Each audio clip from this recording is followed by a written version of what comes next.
Amigo del campo, ¿cómo le va? Bienvenido a este encuentro de todos los domingos en la pantalla de Canal 11 con el objetivo de mostrar la realidad productiva de la provincia, de la región y de otras zonas de nuestra República Argentina. Hoy vamos a hablar de distintos temas como por ejemplo de sanidad vegetal, además de recursos forrajeros y de la cadena de producción de maíz en la República Argentina. Así que inmediatamente nos presentamos en sociedad y comenzamos a desarrollar cada uno de estos temas.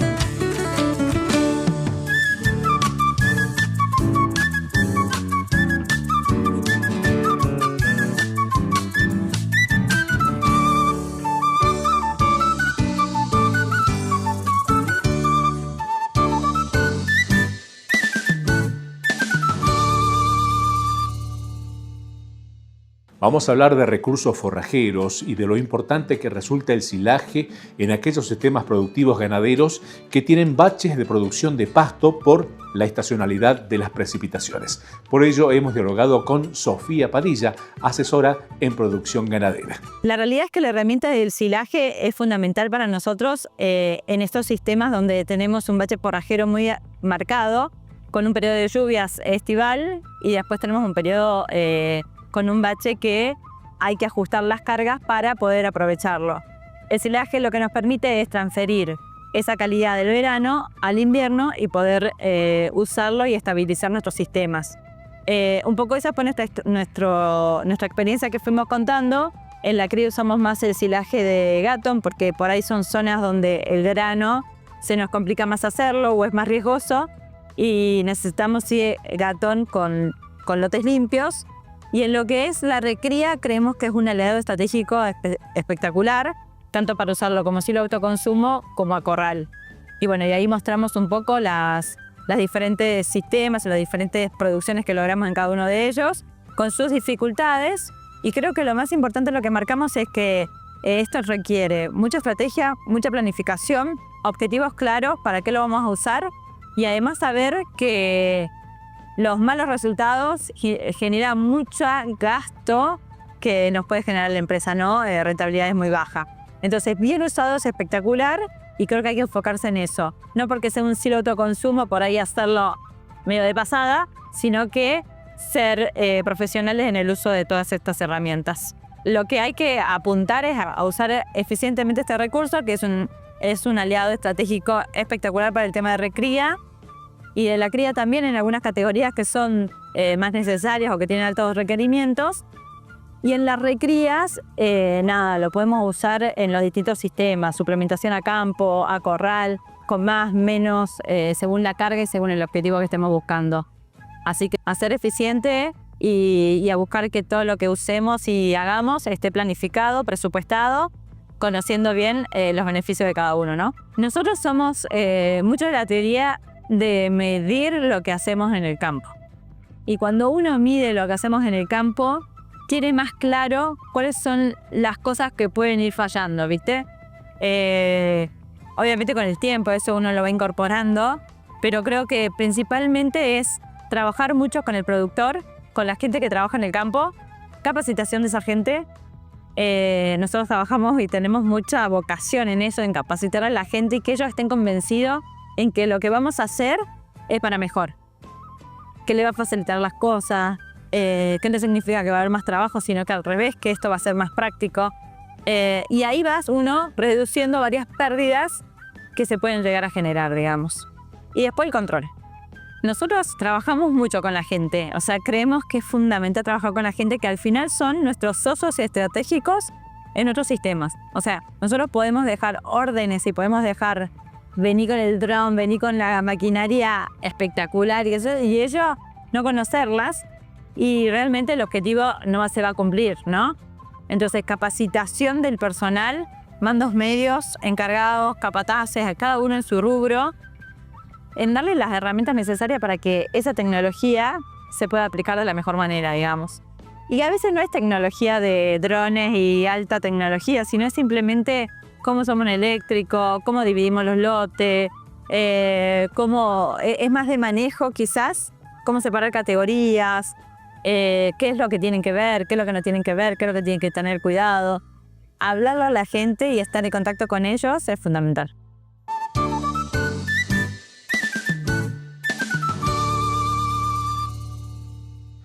El silaje como aliado estratégico en los sistemas productivos ganaderos de cría y recría en función de la carga animal y también de los objetivos que se ha trazado el productor. Enseguida continuamos dialogando con Sofía Padilla. Vamos a hablar ahora de apicultura y de el programa de vigilancia que ha lanzado SENASA junto a los productores, sobre todo de la zona de frontera, para evitar el ingreso del pequeño escarabajo de las colmenas. Dialogamos con Mauricio Rabinovich.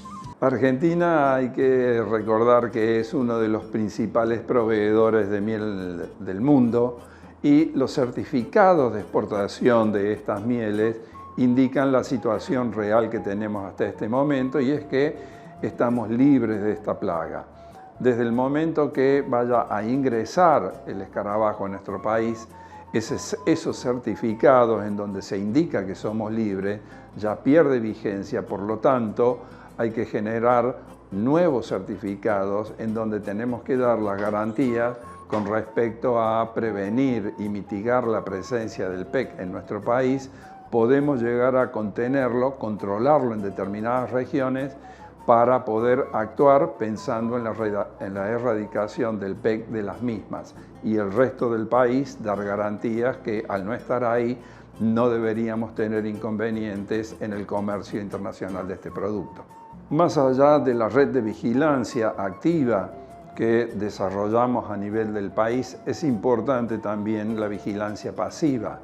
Esta vigilancia pasiva radica en la percepción que cualquier productor pueda llegar a tener respecto a la detección de un escarabajo con características similares, notificar inmediatamente esa sospecha para que se pueda actuar inmediatamente. La actuación inmediata radica en colectar estos ejemplares sospechosos y mandarlos a identificar al laboratorio central de SENASA. Esa tarea se realiza en muy poco tiempo por la importancia que tiene el posible ingreso de esta plaga a nuestro país.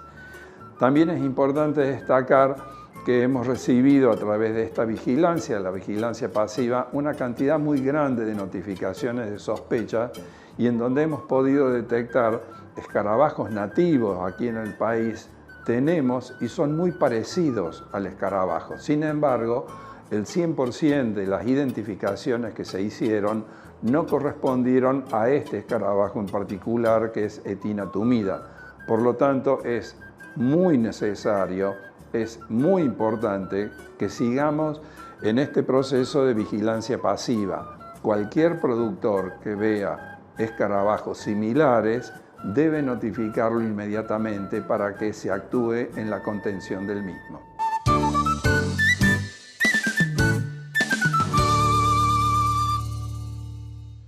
A tomar muy en cuenta las recomendaciones de SENASA para evitar el ingreso del pequeño escarabajo de las colmenas, plaga que ya está instalada en los países vecinos y que puede ocasionar no solamente los perjuicios económicos del caso, sino también limitar las exportaciones de miel y de productos apícolas desde nuestro país. Estábamos en diálogo con Mauricio Rabinovich. Ahora les presento nuestra primera pausa comercial. Volvemos enseguida.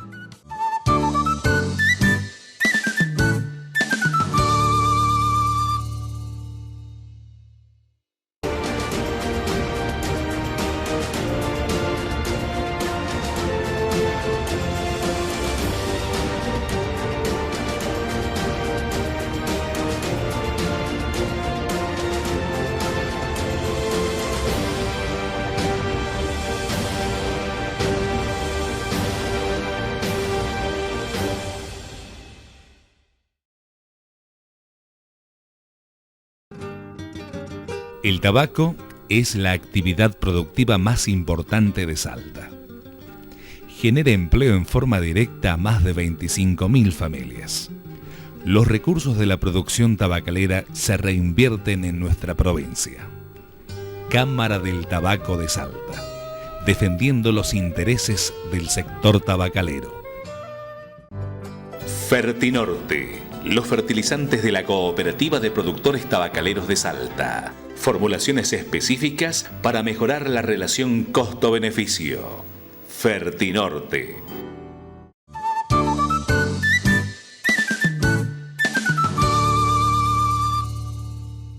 Vamos a hablar de la cadena productiva del maíz y de la cadena comercial. En este caso vamos a dialogar con Diego Guelar. Él ha sido hasta hace poco tiempo embajador de nuestro país en China y se refiere a cómo se han llegado a cumplir los requisitos necesarios para las primeras exportaciones de maíz con destino al gigante asiático.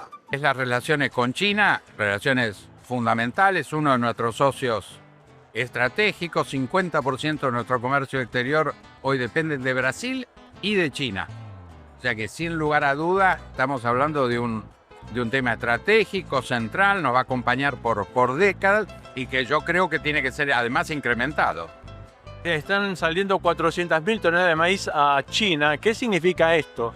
Bueno, esto es el avance permanente, lo estamos haciendo con trigo. Tanto trigo como maíz son novedades en la relación con China. Buenas noticias, esto consolida que somos un aprovisionador cada día más importante, ni hablar del contexto regional, lo que significamos juntos, Uruguay, Brasil, Chile, nosotros. Ese espacio tiene que ser consolidado además como región. O sea, hoy el Mercosur más Chile es un socio fundamental de China. Tenemos que aunar capacidad negociadora. Tenemos la tendencia a hacerlo uno por uno.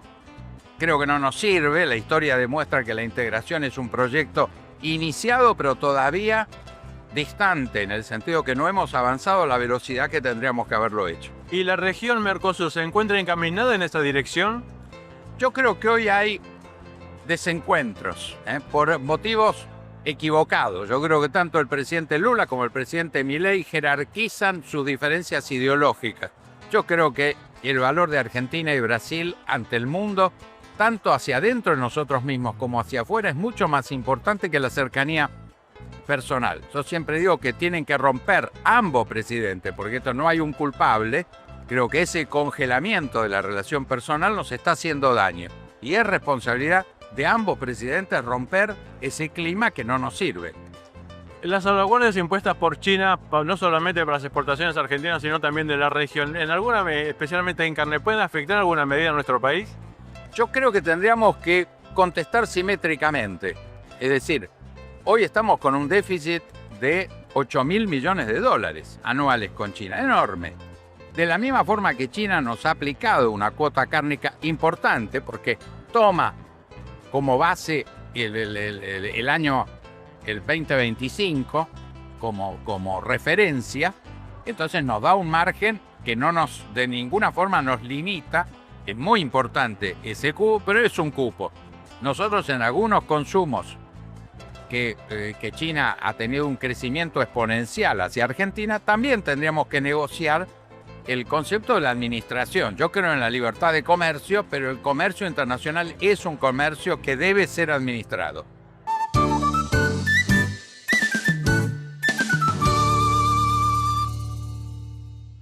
La cadena productiva del maíz de la República Argentina ha recibido con beneplácito el hecho de la apertura de los mercados asiáticos para el producto nacional. Además, la oportunidad comercial con el lanzamiento del acuerdo Mercosur-Unión Europea. Estábamos dialogando con Diego Guelar. Y ahora le damos conclusión a la entrevista que hemos logrado con Sofía Padilla. Ella nos está hablando hoy de silaje y cuán importante resulta llevar adelante todas las prácticas culturales desde el inicio para la obtención de los mejores resultados. Lo que es calidad de silaje, partimos de que se empieza la confección en el momento oportuno, con la calidad que necesitamos. Quizás para una cría no necesitas tanta calidad en ese silo, necesitas más que sea una buena fibra y una fibra efectiva. Quizás en la recría estás buscando un poquito más de calidad y en el feedlot ni hablar porque abarata mucho los costos. Entonces, desde que arranca el cultivo de su siembra, qué variedad y qué sé yo, después su confección y después cómo mantenemos ese silo. O sea, cómo lo tapamos, cómo lo ponemos, las gomas no goma, la cubierta no cubierta. Creo que eso es fundamental, la compactación que se genera, y eso permite que podamos mantener la calidad de ese producto por 1 año o 2 campañas. La extracción del silo también es importante. Tenemos ejemplos miles, yo mostré fotos de buenos y malos ejemplos, pero creo que hay gente que... a mí, ¿sabés qué me gusta también? Encontrar el que lo hace bien y ir con la gente a ver cómo lo hace y que él nos cuente cómo lo hace, cómo hace que se corte perfecto, el no dejar mucha exposición al silo, a la abertura para que se oxide eso. Bueno, hay muchas herramientas que tenemos que empezar a utilizar y que creo que con capacitación práctica y intercambio, yo soy mucho de la metodología CREA, esto de compartir, de visitarte, quiero ir a ver qué es lo que estás haciendo bien, intercambiar, mostrar lo que uno hace, como estas jornadas de donde uno puede ir y mostrar qué hace y qué no, y cómo te fue bien en una cosa y cómo te fue mal en otra, y aprendamos entre todos, ¿no? Yo creo que hay que buscar el equilibrio. Creo que hay que buscar el equilibrio entre lo que es sustentable y es rentable, ¿no? O sea, el equilibrio de decir, bueno, nosotros vamos a producir sustentablemente, pero que el resultado me deje un margen para poder seguir creciendo. Y creo que eso es lo que hay que buscar. Conozco productores que trabajan muy bien, que trabajan eficientemente, que están pensando en la sustentabilidad. Y creo que ese es el camino al que hay que ir, ¿no? Al pensar no solamente en mi renta, sino en mi suelo, mi pasto, mi animal, mi resultado y mi renta.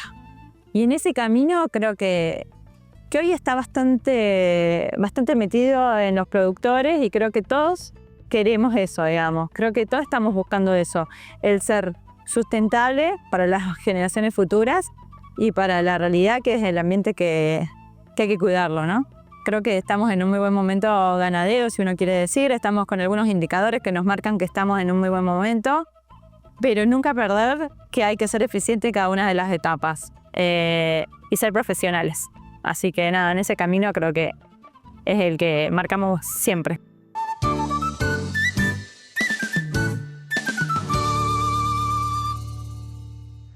Llegar a un equilibrio entre la sustentabilidad y la rentabilidad, y evidentemente cumplir todas las tareas convenientes para desarrollar cultivos que sean eficientes para el desarrollo de silajes que, en definitiva, desencadenan una muy buena producción en la actividad ganadera. La palabra de Sofía Padilla. Ahora, nuestra última pausa comercial, volvemos enseguida.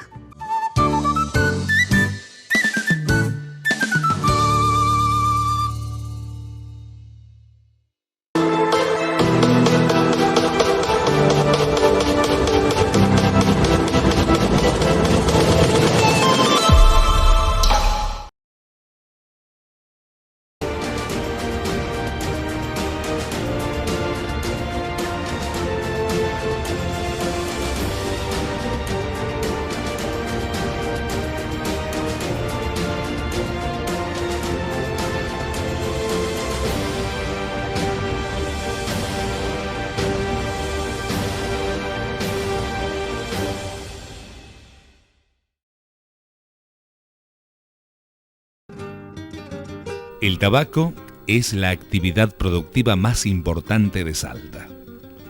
Genera empleo en forma directa a más de 25.000 familias. Los recursos de la producción tabacalera se reinvierten en nuestra provincia. Cámara del Tabaco de Salta, defendiendo los intereses del sector tabacalero.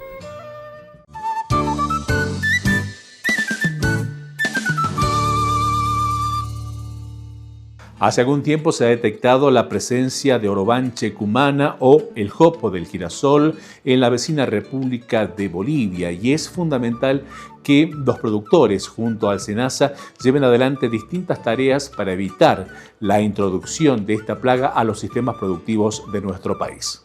El jopo del girasol es una maleza que sobrevive parasitando al cultivo de girasol, que es su principal hospedante. del cual obtiene agua y nutrientes, y se detectó en Bolivia en octubre del año 2023 en el municipio de San Julián. No está presente en Argentina, de hecho es una plaga cuarentenaria ausente para nuestro país, lo que significa que tiene un potencial económico para generar un impacto si llegara a ingresar, y eso puede ser de forma directa por pérdidas en el rendimiento, pero también por los costos asociados a su control o incluso por regulaciones que pueden establecer otros países que son destinos de las exportaciones de semillas argentinas. Dado que esta planta extrae agua y nutrientes de las raíces del girasol, lo que hace es afectar su crecimiento, debilitando a la planta y pudiendo incluso generar su muerte, lo que lleva a pérdidas que pueden ser de la totalidad de la producción. La principal vía que tiene el jopo para ingresar a regiones donde antes no estaba presente es el movimiento internacional de semillas. Y eso puede ocurrir por presencia de semillas de jopo contaminando envíos comerciales. En el 2023 lo que hizo SENASA es emitir una resolución de alerta para todo el territorio nacional con el objetivo de buscar fortalecer la interacción interinstitucional público-privada, poner en conocimiento tanto a productores, semilleras, investigadores y al público en general, y lograr una respuesta rápida ante una posible detección de Orobanche cumana en nuestro territorio. A su vez, luego la Dirección Nacional de Protección Vegetal elaboró un plan de contingencia en colaboración con el INTA, en el que figuran las medidas para tener una rápida respuesta ante una detección de esta maleza y aplicar medidas de contención y de erradicación, así como también la denuncia obligatoria ante SENASA frente a una sospecha de la presencia del jopo en nuestro territorio. Como recomendaciones para prevenir la introducción de la maleza es muy importante el uso de semillas fiscalizadas por parte del INASE, también monitorear el cultivo desde etapas tempranas, iniciales, y ante la menor sospecha de la presencia de jopo en el cultivo de girasol, informarlo inmediatamente a SENASA.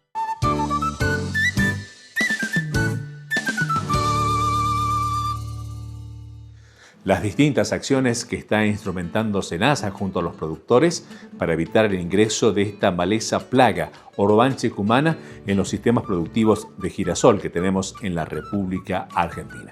Volvemos a la cadena productiva del maíz, y acá hay que tener muy en cuenta de que se debe adecuar la producción en función de los requerimientos que hoy tiene el mercado internacional. Este año hay una perspectiva de una campaña muy importante de maíz. Si uno toma los datos del año pasado, el maíz es el producto argentino que llegó a más cantidad de mercados en relación con el resto de la economía argentina. 125 mercados. Estamos cubriendo casi todo el planeta con maíz argentino. Así que estamos en la buena senda, y por otro lado, la industria semillera lanzando todo el tiempo nuevas tecnologías para mejorar el rendimiento. Nosotros como exportadores adherimos justamente a la adopción tecnológica. Hablamos de una tecnología responsable comercialmente, y eso es muy importante porque este año estamos entrando al mercado chino por primera vez en la historia. Ya salieron los primeros 5 o 6 barcos de maíz argentino a China. Una vez que los chinos prueben nuestro maíz, seguramente no van a querer salir nunca más de ese tema. Ahora, China es muy riguroso testeando y verificando tecnologías que no están aprobadas en China. Por lo tanto, tenemos que ser muy cuidadosos en nuestra semillera, los productores también y nosotros también, toda la cadena de valor del maíz, para asegurarnos no ir en contra de la legislación china o de la legislación europea, porque se abrió una cuota ahora de maíz también de Europa del Mercosur hacia la Unión Europea. Entonces, biotecnología, edición génica sí, mucha responsabilidad comercial para no generar problemas en los accesos a mercados. Hay otro tema importante y tiene que ver con la presencia del maíz en la región patagónica. Carne patagónica es un avance muy importante que se está dando en nuestro país. Sí, claramente hay distintos efectos. Primero, un efecto cambio climático que va modificando las fronteras tecnológicas y las fronteras productivas. Segundo, una adopción de tecnología que en Argentina no estaba presente, de cultivos de maíz de zona fría del hemisferio norte que se están desarrollando y adaptando en Argentina. Y tercero, la posibilidad de que esas provincias también puedan transformarlo en proteínas. Es difícil que tengamos una producción excedentaria de maíz en esa zona para exportarla, tampoco tenemos puerto ni nada, pero creo que es muy importante el desarrollo del maíz. El maíz es tal vez el cultivo que tiene mayor agregado valor en términos de cadena, terminando en el bioetanol, muy comparable con la soja que termina en el biodiesel. Así que claramente estamos en condiciones de ir previendo un crecimiento muy positivo y favorable del maíz y de todos sus productos derivados. Recientemente entró en vigor el nuevo acuerdo de Unión Europea-Mercosur. Bueno, ¿cuál es la perspectiva? ¿Cómo ves esta posibilidad que se abre para toda la región? Bueno, la verdad que fue un acuerdo interminable, 25 años de negociación, que parecía que nunca iba a terminar o que iba a terminar mal, finalmente terminó bien. El Congreso argentino mostró un nivel de madurez política para adoptarlo en tiempo récord. Todo el Mercosur lo hizo, así que Europa se vio forzado en implementarlo a partir del 1 de mayo. Ya se están dando los primeros beneficios de exportación, como es el caso de la miel y algunos otros productos. Para el sector maicero tenemos cuota de maíz y de bioetanol. Es una cuota pequeña en relación con el consumo total que hay en Europa, pero es el inicio de un proceso de penetración y de posicionamiento mayor. Y lo último que va a suceder en ese sentido es la atracción de inversiones europeas a la Argentina. Europa va en un proceso de estrangulamiento de la agricultura europea, por edad, por superficie, porque necesitan transferir los subsidios agrícolas a la industria militar. Entonces esa industria va a venir a invertir a la Argentina porque tiene garantías de inversión por 50 años gracias al acuerdo entre el Mercosur y la Unión Europea.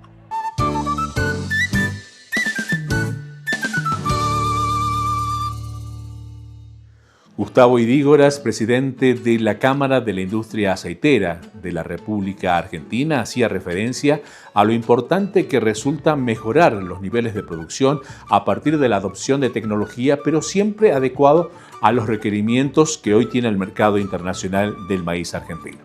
Y así estamos llegando al final de esta nueva emisión de Realidad Productiva. Si usted se quiere comunicar con nosotros, ver nuevamente nuestro programa, allí están todas nuestras vías de contacto. A usted lo voy a encontrar como siempre el próximo domingo en la pantalla del 11 TV. Por su atención, muchísimas gracias y será hasta un nuevo encuentro.